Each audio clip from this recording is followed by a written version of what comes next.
یہ مہان شکتی اس سے پہلے 6 جنم لے چکی ہے، آنے والے کسی بھی سمے مہاراج کشوری لال زندہ ہو جائیں گے، بھگوان داس نے کہا، اور رگھویر حیرت سے ان کا منہ دیکھنے لگا۔ ادھر دونوں چور مندر سے چوری کر کے دلی کے ایک 5 اسٹار ہوٹل کے کمرے میں پہنچ چکے تھے۔ چند روز بعد انہوں نے ایک جیولر جگن ناتھ جو چوری کے زیورات خریدتا تھا، اس کے ہاتھوں نصف قیمت پر فروخت کر دیے۔ لاکٹ اور انگوٹھی البتہ اب تک رام کے پاس ہی موجود تھی۔ انہیں جواہرات فروخت کرنے سے لاکھوں روپے ملے تھے۔ اس روز وہ اپنے کمرے میں سوئے ہوئے تھے کہ چیخوں کی آواز سن کر اکبر کی آنکھ کھل گئی۔ اس نے رام کے بیٹ کی طرف دیکھا تو خوف سے اس کے رونگٹے کھڑے ہو گئے۔ چیختے چلاتے رام کا جسم ساخت ہو چکا تھا۔ دراز کا دیو ہیکل سادھو جس کے دھڑ پر سر موجود نہیں تھا، رام کے بیٹ کے قریب کھڑا تھا۔ بلا شبہ یہ وہی سادھو تھا جس کی لاش انہوں نے مندر کے تابوت میں دیکھی تھی۔ اکبر ڈر اور خوف سے اپنی جگہ دبکا رہا۔ وہ سرکٹا سادھو چند ہمیں رام کے بیٹ کے قریب کھڑا رہا، پھر ایک طرف چلتا ہوا دیوار میں غائب ہو گیا۔ اکبر کافی دیر خوف سے اپنی جگہ پر دبکا رہا۔ اس کی ہمت ہی نہیں ہو رہی تھی کہ بیٹ سے نیچے اترے، لیکن آخر کب تک؟ بالآخر لرزتی کامتی ٹانگوں سے رام کے بیٹ کے قریب پہنچا۔ رام کی بے نور آنکھیں حلقوں سے باہر آ رہی تھیں اور چہرے کٹی ہوئی تھی۔ بیڈ شیٹ اس کے خون سے لت پت ہو رہی تھی۔ اکبر کو مندر سے چرائی گئی انگوٹھی اور لاکٹ کی تلاش تھی۔ یہ دونوں چیزیں اسے تالائی ڈبے سمیت تکیے کے نیچے سے ملی۔ اس نے انہیں اپنی جیب میں منتقل کیا اور رام کے بریف کیس سے رقم نکال کر اپنے اٹیچی کیس میں منتقل کی۔ اسے اس بات پر حیرت تھی کہ رام داس کی اس قدر چیخو پکار کے باوجود ہوٹل انتظامیہ کی طرف سے کوئی مداخلت نہیں ہوئی تھی۔ اس کے خیال میں ایسا شاید اس لیے تھا کہ ماورائی قوت کا کام تھا۔ وہ اور رام دونوں کالی کے قدیم مندر سے نواز راج چوری کرنے کے جرم میں ملوث ہیں۔ رام کا خاتمہ ہو چکا تھا، گویا اب اس کی باری تھی۔ اس کے علاوہ صبح ہوتے ہی اس کمرے سے رام کی خون چکا لاش برآمد ہوتے ہی اس سے باس پرس کی جاتی اور وہ قانون کے شکنجے میں آ جاتا۔ اب اس کے پاس دولت کی کمی نہ تھی، وہ کسی بھی ملک میں آرام و آسائش سے زندگی بسر کر سکتا تھا۔ اس نے سوچا اب یہاں سے فرار ضروری ہے، بلکہ اسے یہ ملک ہی چھوڑ دینا چاہیے۔ یہ نہ ہو کہ رام کی موت کے بعد یہ پراسرار ماورائی قوت اس کی جان لے لے۔ وہ اپنا سامان سمیٹ کر خاموشی سے ہوٹل سے نکل گیا۔ اس کا نام نوید اختر تھا۔ گھر والے اور یار دوست پیار سے اسے نومی کہتے تھے۔ اس کی رہائش لاہور کے ایک پسماندہ علاقے میں تھی۔ اس کی زندگی کی کہانی عجیب تھی۔ اس کے آباء و اجداد کا تعلق انڈیا سے تھا۔ اس کے پردادا رام چند کی کوئی اولاد نہ تھی۔ سینکڑوں چڑھاوے چڑھائے مگر کوئی بھی امید کی کرن نظر نہ آئی۔ شادی کو 20 برس گزر چکے تھے۔ ٹھاکر رام چند اب بڑھاپے کی پہلی سیڑھی پر قدم رکھ چکا تھا۔ اس روز وہ اپنی زمینوں پر گھوم رہا تھا کہ ایک محجوب نے اس کا راستہ روک دیا۔ کیا بات ہے بابا جی؟ اس نے حقیقت و احترام سے پوچھا۔ رام چند، تیری مراد پورے ہونے کا وقت آ گیا ہے، مجذوب نے کہا اور اپنا ہاتھ فضا میں لہرایا۔ اب مجذوب کے ہاتھ میں سرخ رنگ کا ایک سیب نظر آ رہا تھا۔ یہ آدھا سیب تم کھانا اور آدھا اپنی بیوی کو کھلانا، تمہارے ہاں اولاد نرینہ ہوگی۔ رام چند نے مجذوب سے سیب لیا ہی تھا کہ وہ چشم زدن سے اپنی جگہ سے غائب ہو گیا۔ وہ حیران رہ گیا۔ مجذوب کا کہنا سچ ثابت ہوا۔ حویلی میں عرصے بعد چراغاں کیا گیا۔ اس کی پتنی حاملہ ہو چکی تھی۔ وہ آنے والے ننھے مہمان کا انتظار کرنے لگا۔ پھر وہ وقت آ ہی گیا۔ اس کے گھر ایک خوبصورت بچے نے جنم لیا۔ نومولود بچے کو دیکھ کر جہاں خوشی ہوئی وہاں حیرت بھی تھی۔ بچے کی پیدائشی ختنہ ہوئی تھی۔ بچے کا نام وکرم رکھا گیا۔ وہ ایک ذہین بچہ تھا۔ وقت کے ساتھ ساتھ پرورش پاتے ہی اس کی ذہانت کے جواہر سب پر کھلنے لگے۔ وہ مختلف قسم کے سوالات کر کے رام چرن کو زج کر دیتا۔ اس کے سوالات اس قسم کے ہوتے ہیں جیسے سورج مشرق سے کیوں نکلتا ہے اور مغرب میں کیوں غروب ہوتا ہے، بارش کیوں ہوتی ہے، یہ بت جنہیں ہم بھگوان کہتے ہیں یہ نہ ہی ہل جل سکتے ہیں نہ ہی کسی کو کچھ دے سکتے ہیں، تو ہم ان کی پوجا کیوں کرتے ہیں۔ وہاں کے لوگ اس کی اس طرح کی باتیں سن کر کانوں کو ہاتھ لگاتے اور کہتے کہ وکرم کی وجہ سے اس گاؤں پر ضرور کوئی آفت آئے گی۔ ان دنوں اس کی عمر 10 سال تھی جب اس کی ماتا کا دیہانت ہو گیا۔ رام چرن نے دوسری شادی نہ کی۔ وکرم نے ابتدائی تعلیم گاؤں کے پرائمری اسکول سے حاصل کی۔ پھر رام چند نے اسے مزید تعلیم کے لیے شہر بھیج دیا۔ ان دنوں اس کی عمر تقریباً 20 سال تھی۔ وہ شہر کے بہترین کالج میں زیر تعلیم تھا۔ تبھی اس کے گاؤں پر قہر ٹوٹ گیا۔ شدید قسم کے زلزلے کے جھٹکوں نے اس گاؤں کو تباہ و برباد کر ڈالا۔ اس سانیہ کا علم ہوتے ہی وہ گاؤں پہنچا۔ حویلی اور گاؤں کے بہت سے گھروں کا نام و نشان تک مٹ چکا تھا۔ رام چند سمیت حویلی میں کوئی بھی ذی نفس زندہ نہ بچا تھا۔ سینکڑوں افراد پر مشتمل اس گاؤں میں زندہ بچنے والے خوش نصیب بہت کم تھے، اور جو تھے وہ وکرم کو اس مصیبت کا ذمہ دار ٹھہرا رہے تھے۔ ان کا کہنا تھا کہ یہ زلزلہ وکرم کی باتوں کی وجہ سے آیا ہے۔ وہ دل شکستہ ہو گیا۔ گاؤں والے بھپرے ہوئے تھے اور اسے جان سے مارنے کے در پہ تھے۔ وہ بمشکل وہاں سے جان بچا کر بھاگا۔ رام چند کی دولت اب اس کی ملکیت تھی۔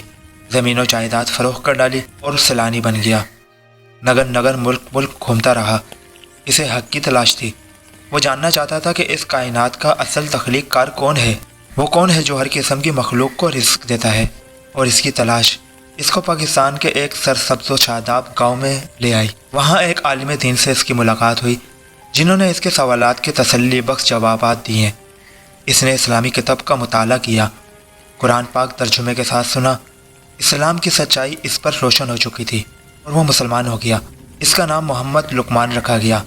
وہیں گاؤں کی ایک عائشہ نامی لڑکی سے شادی کی، جس سے اس کا بیٹا خوشی محمد پیدا ہوا۔ بیٹے کے جوان ہوتے ہی اس کا انتقال ہو گیا۔ خوشی محمد کا ایک ہی بیٹا تھا، کلیم اختر، جس نے والدین کے فوت ہوتے ہی لاہور کا رخ کیا۔ کلیم اختر اور اس کی بیوی کو اللہ نے سعادت مند اولاد سے نوازا۔ ان کے 2 بیٹے تھے، نوید اختر اور چھوٹا وسیم اختر۔ ان دونوں سے بڑی فرزانہ تھی، جس کی شادی ہو چکی تھی۔ نوید فطرتاً شریف اور کم گو تھا۔ وہ خیالات میں گم رہنے والا نوجوان تھا۔ اس کی زندگی کالج اور دوستوں تک محدود تھی۔ افشین اس کے ماموں کی بیٹی تھی، جو اس کے نام مصروف تھی۔ وہ ایک گرلز کالج میں زیر تعلیم تھی۔ نوید کچھ عرصے سے ذہنی طور پر اپ سیٹ تھا۔ اسے روزانہ ایک پراسرار خواب دکھائی دیتا۔ وہ خواب میں دیکھتا ایک نہایت حسین و جمیل لڑکی قدیم زمانے کے ہندوانہ لباس میں کھڑی اس سے کہتی ہے کہ صدیوں سے جاری اس لڑائی کا انت ہونے والا ہے۔ ہمارا 7واں جنم ہو چکا ہے۔ اب مہاراج کیشوری لال ہمیں ایک ہونے سے نہیں روک سکتے۔ ہم اپنے اس جنم میں سفل ہو جائیں گے۔ پھر وہ اس کی نگاہوں سے اوجھل ہو جاتی۔ وہ اس خواب کی وجہ سے سارا دن پریشان رہتا۔ وہ جس سے بھی اپنا یہ خواب بیان کرتا، وہ اس کا مذاق اڑاتا اور کہتا، ہو سکتا ہے پچھلے جنم میں تم ہندو رہے ہو، اور وہ شرمندہ ہو جاتا۔ اب تو اس نے دوسروں کے ساتھ اپنا خواب بیان کرنا ہی چھوڑ دیا تھا۔ اس روز وہ کالج سے جیسے ہی گھر پہنچا تو اسے پتہ چلا افشین اس کے گھر پر آئی ہے۔ اس نے معنی خیز نگاہوں سے افشین کو دیکھا اور اسے گھورتا ہوا ڈرائنگ روم میں جا پہنچا۔ افشین صوفے پر پریشان بیٹھی تھی۔ امی کہاں ہیں؟ نوید نے افشین کے سامنے بیٹھتے ہی پوچھا۔ میں ابھی آئی ہوں، وسیم کہہ رہا تھا۔ اس کے سر میں درد ہے اور وہ سو رہی ہے۔ میں نے انہیں جگانا مناسب نہیں سمجھا، وہ سنجیدہ لہجے میں بولی۔ کیا بات ہے افشین، تم کچھ پریشان لگ رہی ہو؟ ہاں، وہ پچھلے کچھ روز سے ایک لڑکا روزانہ مجھے تنگ کرتا ہے۔ میری سمجھ میں نہیں آ رہا کیسے اس مصیبت سے جان چھڑاؤں۔ اگر گھر پر بتاتی ہوں تو ہو سکتا ہے ابو میرا کالج جانا ہی بند کروا دیں، وہ پریشان لہجے میں بولی۔ کون ہے وہ لڑکا؟ نوید نے دانت پیستے ہوئے پوچھا۔ میں تو اسے جانتی ہی نہیں، پر میری کلاس فیلو شیلا نے مجھے بتایا کہ وہ کسی سیٹ ساجد کا بیٹا کاشان ہے۔ تم فکر نہ کرو، میں چھٹی کے وقت تمہارے کالج آؤں گا۔ دوسرے روز وہ چھٹی کے وقت افشین کے کالج کے باہر موجود تھا۔ ابھی چھٹی ہونے میں 15 منٹ باقی تھے۔ وہ اپنی موٹر سائیکل پر کالج کے گیٹ سے کچھ فاصلے پر کھڑا ہو گیا۔ ادھر چھٹی ہوئی اور ادھر وائٹ ہونڈا کار کالج کے گیٹ کے قریب آ کر رکی۔ کالج کے گیٹ سے لڑکیاں باہر نکل رہی تھی۔ پھر اسے سہمی سی افشین کالج گیٹ سے نکلتی دکھائی دی۔ کار سے نکلنے والے باڈی بلڈر ٹائپ نوجوان کو دیکھ کر افشین کے چہرے کا رنگ فک ہو گیا۔ جانو کہاں بسوں میں دھکے کھاتی پھروگی، میری شاندار گاڑی میں بیٹھ جاؤ، کاشان لوفرانہ انداز میں بولا، اور غصے میں کھولتا ہوا نوید تیزی سے آگے بڑھا اور اس کا گربان پکڑ لیا۔ آئندہ اگر تم نے ایسی کوئی گھٹیا حرکت کی تو میں تمہارے دانت توڑ دوں گا۔ اوئے، یہ تیری بہن ہے؟ میں تو اسے… کاشان نے افشین کے بارے میں فحش الفاظ استعمال کیے تو نوید اس سے کتم کتا ہو گیا۔ تمہاری تو… کاشان نے گالی دیتے ہوئے اس کے جبڑے پر گھسا مارا۔ اسی اثنا میں وہاں موجود چند افراد نے دونوں کو پکڑ کر ایک دوسرے سے الگ کیا۔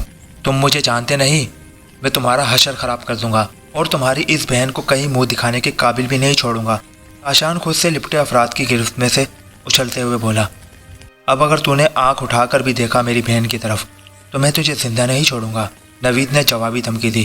کچھ دیر بعد کاشان اپنی گاڑی میں بیٹھ کر جا چکا تھا۔ نوید نے افشین کو اپنی موٹر سائیکل پر گھر چھوڑا۔ کچھ روز حالات معمول پر رہے۔ کاشان نے کالج گیٹ پر آنا چھوڑ دیا تھا۔ انہوں نے یہی سمجھا کہ اس نے افشین کا پیچھا چھوڑ دیا ہے۔ نوید کالج جاتے وقت افشین کو کالج تک چھوڑ جاتا اور واپسی پر اسے ساتھ لے جاتا۔ اس روز بھی افشین کو وہ اس کے کالج سے لے کر اس کے گھر کی طرف جا رہا تھا کہ ایک نسبتاً سنسان سڑک پر ایک ہائیلکس نے تیزی سے اسے اوورٹیک کیا اور ایک دم آگے آ کر ان کا راستہ بلاک کر دیا۔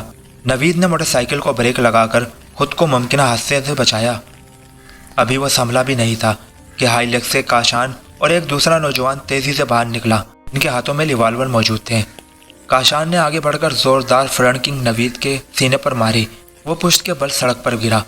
ابھی وہ اٹھا ہی تھا کہ کاشان نے ریوالور کا دستہ اس کی کنپٹی پر رسید کر دیا۔ وہ لہراتا ہوا گرا اور ہوش و خرم سے محروم ہو گیا۔ اسے ہوش آیا تو خود کو ہسپتال کے بیڈ پر پڑے پایا۔ قریبی بینچ پر اس کے والد کلیم اختر متفکر بیٹھے تھے۔ ان کے ساتھ اس کے ماموں کفیل احمد بھی موجود تھے۔ کیا ہوا بیٹا، خیریت تو ہے؟ تمہیں چند راہگیروں نے ہسپتال پہنچایا تھا۔ ان کا کہنا تھا کہ تم سڑک پر بے ہوش پڑے تھے۔ انہوں نے ہی تمہارے موبائل سے میرا نمبر لے کر مجھے کال کی تھی۔ اور افشین کہاں ہے؟ کلیم اختر نے استفسار کیا۔ نوید کے سر میں ہلکا سا درد ہو رہا تھا۔ جہاں پسٹل کا دستہ مارا گیا تھا اب وہاں پٹی بندھی ہوئی تھی۔ نوید نے مختصر الفاظ میں انہیں خود پر بیتی کتھا سنا ڈالی۔ کچھ دیر بعد وہ علاقے کے پولیس اسٹیشن میں ایس ایچ او کے سامنے موجود تھے۔ سیٹھ ساجد کے بیٹے کاشان کا نام سنتے ہی ایس ایچ او کرسی سے 2 فٹ اچھلا۔ وہی کسی معزز شہری پر بغیر ثبوت الزام لگانا اچھی بات نہیں۔ میں نے روزنامچے میں نامعلوم افراد کے خلاف مقدمہ درج کر لیا ہے۔ آپ لوگ اب جائیں، ہم تفتیش کے بعد ایف آئی آر درج کر لیں گے۔ ایس ایچ او صاحب، کاشان نے میری نظروں کے سامنے افشین کو اغوا کیا ہے۔ اس کے ساتھ ایک دوسرا شخص بھی تھا۔ انہوں نے ریوالور کا دستہ میری کنپٹی پر مار کر مجھے بے ہوش کیا ہے، اور پھر میں نے ہائیلکس کا نمبر بھی آپ کو بتا دیا ہے۔ اس سے بڑا اور کیا ثبوت آپ چاہتے ہیں؟ نوید نے تلخ لہجے میں کہا۔ اوے چڑی مار کی اولاد، مجھے قانون مت سکھاؤ اور آرام سے بات کرو۔ یہ پولیس اسٹیشن ہے، تمہارے باپ کا ڈرائنگ روم نہیں۔ ایس ایچ او بھڑک اٹھا۔ وہ تینوں خاموشی سے اٹھے اور گھر آ گئے۔ رات انہوں نے جاگ کر بسر کی۔ صبح 9 بجے کے قریب نوید کے موبائل پر کال آئی۔ آپ لوگ فوراً پولیس اسٹیشن آ جائیں۔ دوسری طرف ایس ایچ او تھا۔ وہ تھانے پہنچ گئے۔ ایس ایچ او انہیں دیکھتے ہی بولا، شہر کے ایک پارک سے ایک نوجوان لڑکی کی لاش ملی ہے، آپ لوگ شناخت کے لیے میرے ساتھ چلیں۔ وہ ایس ایچ او کے ساتھ ہسپتال کے مردہ خانے پہنچے۔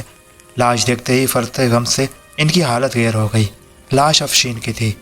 پوسٹ مارٹم رپورٹ کے مطابق اس کی موت 9 mm پسٹل کی گولی لگنے سے ہوئی تھی۔ گولی اس کے سینے میں عین دل کے مقام پر پیوست تھی۔ اسے قتل سے پہلے زیادتی کا نشانہ بنایا گیا تھا۔ بیٹی کی لاش دیکھتے ہی کفیل احمد کو دل کا دورہ پڑا تو انہیں فوری طور پر ایمرجنسی میں پہنچایا گیا، لیکن ڈاکٹر اس کی جان بچانے میں ناکام رہے۔ کفیل احمد کی تدفین کے بعد نوید افشین کے قاتلوں کی گرفتاری کے لیے بھاگ دوڑ کرنے لگا، لیکن پولیس سیٹھ ساجد کی دولت اور اثر و شوق کے آگے بے بس تھی۔ مجبوراً نوید نے عدالت کا رخ کیا۔ ہائی کورٹ کے حکم پر پولیس کو مجبوراً کاشان کے خلاف رپورٹ درج کرنا پڑی۔ مدعی مقدمے کے طور پر نوید کا نام لکھا گیا۔ کاشان کے نام ایف آئی آر درج ہوتے ہی کاشان گھر سے غائب ہو گیا۔ نوید کے سینے میں آتش انتقام کے شعلے بھڑک رہے تھے، لیکن وہ سیٹھ ساجد کے بیٹے کے خلاف کچھ کرنے سے قاصر تھا۔ اس روز وہ معمول کے مطابق موٹر سائیکل پر کالج روانہ ہوا تو ایک سڑک پر ہونڈا کار نے اس کا راستہ روک دیا۔ کار کے دروازے کھلے اور کاشان 2 مسلح افراد کے ساتھ کار سے اترا۔ تم نے میرے خلاف مقدمہ درج کروا کر اچھا نہیں کیا، میں تمہیں برباد کر دوں گا، کاشان نے کہا، اور ان تینوں نے مل کر اسے مارنا شروع کر دیا۔ اس نے مزاحمت کی کوشش کی مگر ناکام رہا۔ وہ لڑائی جھگڑے سے دور رہنے والا ایک شریف انسان تھا، جبکہ اس کے مد مقابل اسٹریٹ فائٹرز ہیں جو مسلح بھی تھے۔ ان کی لاتیں اور گھونسے اس کے جسم پر پڑ رہے تھے۔ کچھ دیر بعد وہ زخموں سے چوٹ سڑک کے کنارے پڑا تھا۔ نوید، تمہارے لیے ڈوب مرنے کا مقام ہے۔ تمہاری محبوبہ کی عزت لٹ گئی اور تم کچھ نہیں کر سکے۔ ہاں، البتہ ایک کام تم اب بھی کر سکتے ہو، یہ پسٹل لو، اس میں صرف ایک گولی ہے، ہمارے جانے کے بعد خودکشی کر لینا۔ کاشان نے اس کے قریب پسٹل پھینکا اور ہنستا ہوا اپنے ساتھیوں سمیت گاڑی میں بیٹھ کر وہاں سے نکل گیا۔ اس کے جانے کے بعد نوید بمشکل اٹھا۔ اس کے پورے جسم میں درد کی کٹیلی سی لہریں دوڑ رہی تھی۔ کاشان کے کہے ہوئے جملے اس کے ذہن میں گونج رہے تھے۔ اس نے بے اختیار پسٹل اٹھایا اور اس کی نال کنپٹی سے لگا کر آنکھیں موند لی۔ سچ کہا ہے اس کمینے نے، ایسی ذلت بھری زندگی سے موت بہتر ہے۔ وہ زیر لب بڑبڑایا اور ٹریگر پر انگلی رکھ دی۔ وہ مایوسی کی انتہا پر پہنچ چکا تھا کہ اسی وقت کسی گاڑی کے بریک چرچرائے، دروازہ کھلنے کی آواز اور کسی کے دوڑتے قدموں کی آواز سنائی دی۔ اس نے ٹریگر پر انگلی کا دباؤ بڑھا دیا۔ عین اسی وقت اس کے پسٹل والے ہاتھ کی کلائی کسی نے تھامی۔ ایک جھٹکا سا لگا اور فضا میں فائر کی ہولناک آواز گونجی۔ وہ جو کوئی بھی تھا اس کی جان بچانے میں کامیاب ہو چکا تھا۔ نوید نے آنکھیں کھول کر اسے دیکھا۔ وہ 35 سالہ درمیانہ قد و قامت کا ورزشی جسم کا نوجوان تھا، کلین شیو، آنکھوں میں ذہانت کی چمک اور کھلتی ہوئی گندمی رنگت۔ اس نے ٹراؤزر کے اوپر ہاف آستین کی شرٹ پہن رکھی تھی۔ دوست، زندگی بہت قیمتی ہے، اسے یوں سرِ راہ ضائع کرنا اچھی بات نہیں۔ مسئلے مسائل کس کے ساتھ نہیں ہوتے، میرے ساتھ بھی ہے۔ ہالی ووڈ کی 2 بڑی ہیروئنز ہاتھ دھو کر میرے پیچھے پڑی ہیں، دن رات میری خاطر ایک دوسرے سے لڑتی ہیں۔ میں ان دونوں کے بیچ صلاح صفائی کروا کر عاجز آ چکا ہوں۔ اس کے باوجود بھی اس قسم کے احمقانہ اقدام کے بارے میں سوچا بھی نہیں۔ وہ شرارتی انداز میں بولا، چھوڑو مجھے، یہ دنیا مجھے جینے نہیں دیتی اور تم مرنے نہیں دے رہے، آخر میں کیا کروں؟ نوید سسک پڑا۔ حوصلہ رکھو میرے دوست، ادھر آؤ میرے ساتھ۔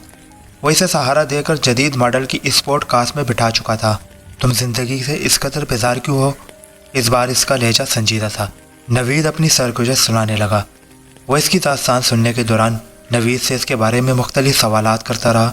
میرا نام زاہد آفریدی ہے، ہمارے درمیان سب سے بڑا رشتہ انسانیت کا ہے۔ ویسے تم مجھے اپنا دوست بھی سمجھ سکتے ہو۔ سیٹھ ساجد انتہائی دولت مند اور اثر و رسوخ کا حامل ہے۔ بہت کم لوگ جانتے ہیں کہ وہ جرائم پیشہ ہے۔ اس کے 2 بیٹے ہیں، کاشان اور فرحان، دونوں باپ کے غیر قانونی کام میں اس کے شریک ہیں۔ باتوں کے دوران گاڑی ایک پرائیویٹ ہسپتال کے قریب رک چکی تھی۔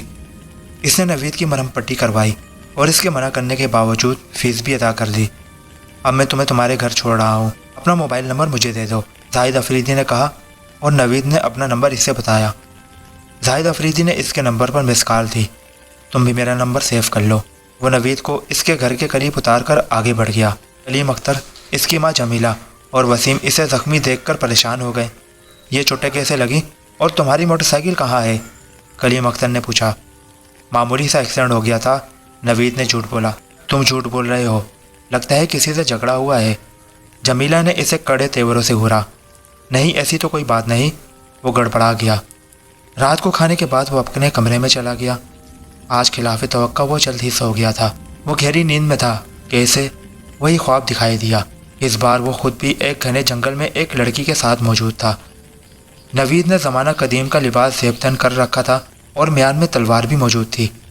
اس لڑکی کا ہاتھ نوید کے ہاتھ میں تھا۔ پھر اس نے دیکھا کہ ایک دھڑکیار سے خنجر سنسناتا ہوا آیا اور لڑکی کے سینے میں پیوست ہو گیا۔ نندنی! وہ چیختا ہوا لڑکی کی طرف بڑھا اور اس کا سر اپنی گود میں رکھ دیا۔ راجکمار، میرا انتظار کرنا، اگلے جنم میں ملیں گے، نندنی نے کہا اور اس کی گردن ڈھلک گئی۔ یہ تھا اس انوکھی کہانی کا پارٹ 1۔ آگے کیا ہوا، یہ تمام معاملات جاننے کے لیے دوسرے پارٹ کا انتظار کیجیے۔ دوسرے پارٹ کے ساتھ ملاقات ہوگی۔ اللہ حافظ۔ پاکستان زندہ باد۔